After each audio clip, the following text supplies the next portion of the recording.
You may have seen the story that came out, first reported in Blacklock's Reporter and then the Western Standard and True North, and haven't seen the mainstream media pick it up just yet. The RCMP is doing a pilot project of its mass firearms confiscation in Prince Edward Island. So the Liberal government and police are using basically PEI gun owners as their guinea pigs before they decide to roll it out nationally and start going after law-abiding gun owners. And this is just actually quite shameful that they're doing this to anyone. I feel bad that they're picking on PEI, but I guess they feel that it's like the test market for totalitarian government overreach here.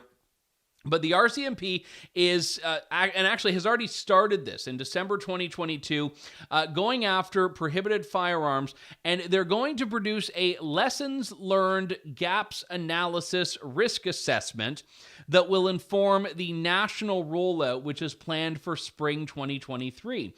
So this is when that amnesty the government put in place back in May of 2020 expires. They had to extend it because they didn't have their buyback in place, and the government will expand what they're doing in PEI to a national level. And this is the ban that affects things like the AR-15s and the Mini-14s and some other semi-automatic rifles that the federal government decided looked scary, and vetted, licensed, law-abiding gun owners should not be allowed to own.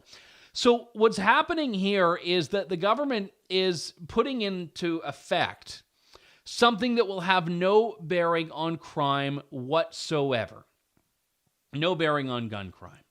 And people are buying this because if you're an urbanite that doesn't know guns, doesn't understand guns, you'll be like, oh, no one needs a machine gun. No one needs a rocket launcher. I didn't know people had rocket launchers. I didn't know Sherman tanks. But again, it's the government just plays on the fact that people don't know what the gun laws are. And they don't know how licensed and vetted legal gun owners are.